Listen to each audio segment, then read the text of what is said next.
Buenas tardes, mi nombre es Cristina García y voy a hablar sobre los principales tratadistas del Estado moderno.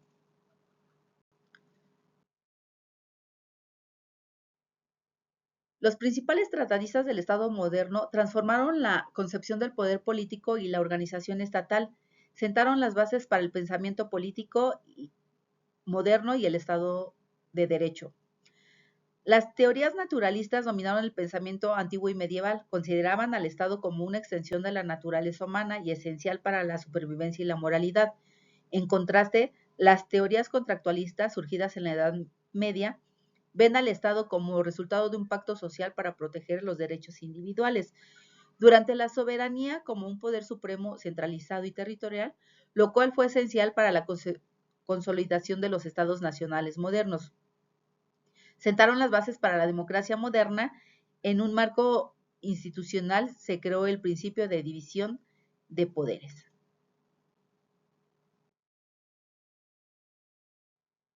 El primer tratadista es Nicolás Maquiavelo. Él acuñó una frase que tendría amplias repercusiones en el pensamiento político. Dijo: todos los estados, todas las dominaciones que ejercieron y ejercen imperio sobre los hombres fueron y son repúblicas o principados. A raíz de esta frase surge en el uso de la terminología política el concepto de estado.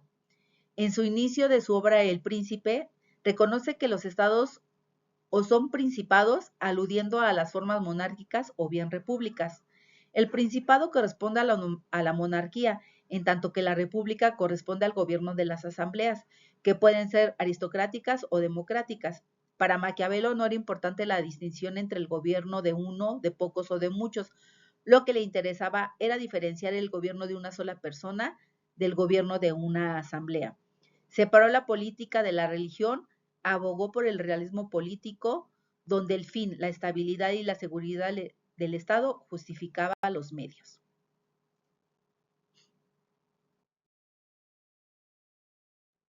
El segundo tratadista es Jean Bodin. Él escribió los 6 libros de la República, en donde señaló que bajo ningún concepto consideraba legítima la insurrección contra el soberano, pues estimaba que siempre era preferible la tiranía que la anarquía.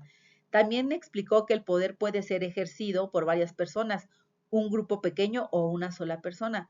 Pensaba que la monarquía fuerte, absoluta e indivisible sería la medicina para tantos problemas políticos sociales de ese entonces. Su defensa de la soberanía monárquica en detrimento del poder de la Iglesia radicaba en esencia en que dos poderes iguales en una sola demarcación territorial no podían existir y que los individuos, los súbditos, no pueden deberse de la misma forma a dichos poderes. Propuso que no solo un monarca puede ser el soberano, sino que también un grupo podía desempeñar esta función a cabalidad, es decir, podían crearse soberanos colectivos, aunque se inclinaba en última instancia a que la auténtica garantía de paz y orden debía de dar con un monarca. Con él se inicia la vinculación entre lo positivo y lo jurídico. Esto es, la soberanía se encuentra vinculada estrechamente con la posibilidad y capacidad de hacer leyes, sin que exista un organismo social que pueda disputarle esa prerrogativa.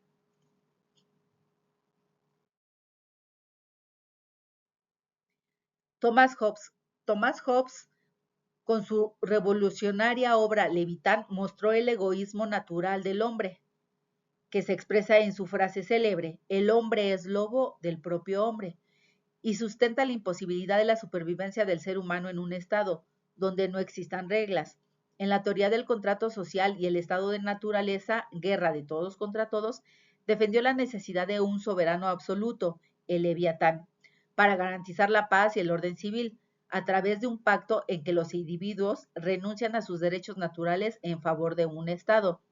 En dicho contrato mencionó la vida, la libertad y la propiedad, y que en uso de su soberanía individual decidieran pactar el acuerdo para crear una comunidad política que estaría representada por un grupo en el cual los individuos delegarían el poder para que se ejercieran en su nombre. Así se dedicó a trazar las grandes líneas de un Estado fuerte, destinado a defender y a proteger a los hombres. Su elaboración es la de un filósofo que trata de fundar el Estado y su poder no en algún elemento exterior, sino en la naturaleza misma del hombre.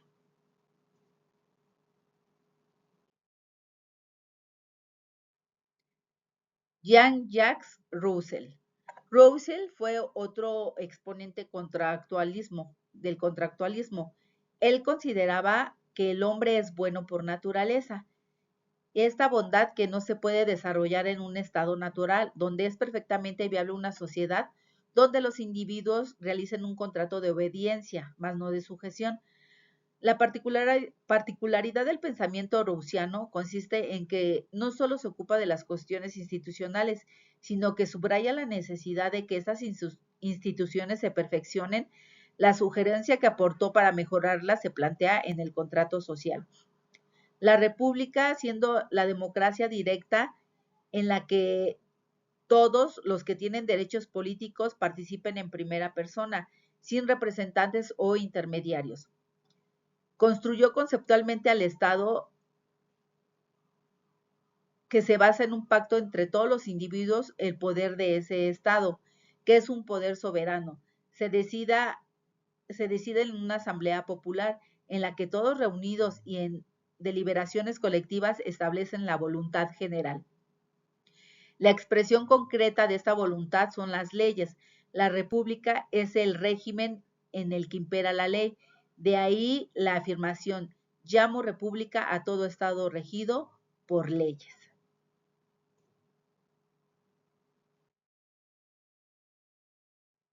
El siguiente tratadista es John Locke. Él estuvo activo durante el siglo XVIII.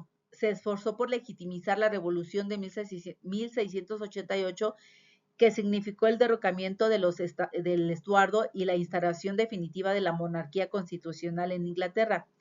Afirmó que para poder entender la naturaleza del poder político y derivado de su origen, debe considerarse primero cuál es el estado en el que se hallan naturalmente los hombres, que es el de perfecta libertad, para ordenar sus acciones y disponer de sus posiciones y personas, tal como ellos deseen dentro de los límites de la ley natural y sin restricción alguna o dependencia de la voluntad de algún otro. Esta idea está asociada al estado de igualdad en el que ningún ser humano puede ser superior a otro. Con ello da cabida a la creencia de que la transgresión de este derecho natural obligaría al individuo a hacer valer la ley natural, lo cual se hace imposible porque al ser todos iguales no habría subordinación alguna. En consecuencia, la solución adecuada se encuentra en el establecimiento de un gobierno civil. Siempre que cualquier número de hombres de tal suerte en sociedad se reúnan y abandonen cada cual su poder ejecutivo de la ley natural y renuncien a él en beneficio del poder político, existirá una sociedad civil o política. Esto ocurre cada vez que cualquier número de hombres, dejando al estado de la naturaleza, ingresan en sociedad para formar un pueblo y un cuerpo político bajo un gobierno supremo, o bien cuando cualquiera accediera a cualquier sociedad gobernada ya existente y a ella se incorporara. El pensamiento de Locke se perfila también la importancia de la separación de poderes, cada uno con su respectivo ámbito de funciones, de sus atribuciones, con funciones bien diferenciadas que debe llevar a cabo.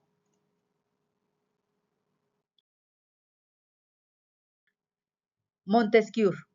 Montesquieu retomó la concepción de Maquiavelo, principado-república, pero le agregó un tercer elemento que es el despotismo.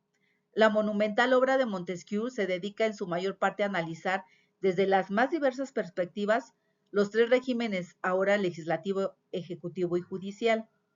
El gobierno republicano es aquel en el que todo el pueblo o una parte de él tiene el poder supremo.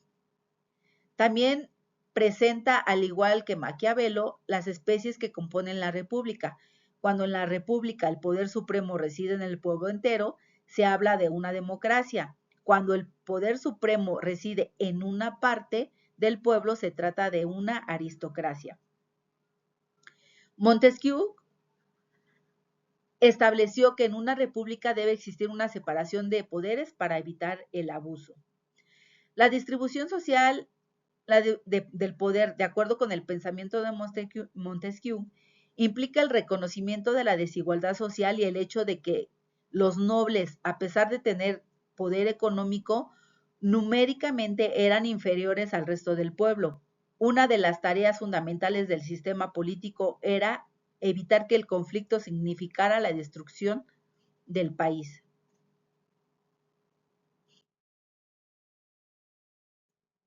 Como conclusión, ¿cuál es la importancia de estas aportaciones en la formación del pensamiento político moderno y del Estado de Derecho?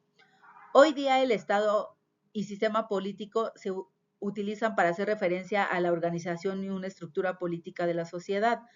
La democracia es uno de los modelos políticos que permite a la sociedad tomar conciencia de un marco jurídico de derecho. En un marco de derecho, el Estado es considerado como la evolución de los diferentes sistemas políticos y electorales, en particular aquellos referidos a los procesos de transición, normalización y consolidación democrática. En nuestro país, el Estado de Derecho ha contribuido a que tanto los gobernantes, representados por los poderes legislativo, ejecutivo y judicial, como los gobernados, que somos la sociedad, estemos sujetos a la ley. Entre ellos está nuestra base, que es la Constitución Política de los Estados Unidos Mexicanos, así como todas las leyes. Esto ha permitido que exista una balanza y no haya abusos, es decir, están entrelazados entre un control jurídico y balances institucionales que a la vez hacen posible garantizar nuestros derechos humanos. La aportación de estos pensadores se encuentran registrados no solo en la historia, sino en la formación política y del Estado de Derecho del mundo. Esto es para beneficio de la sociedad.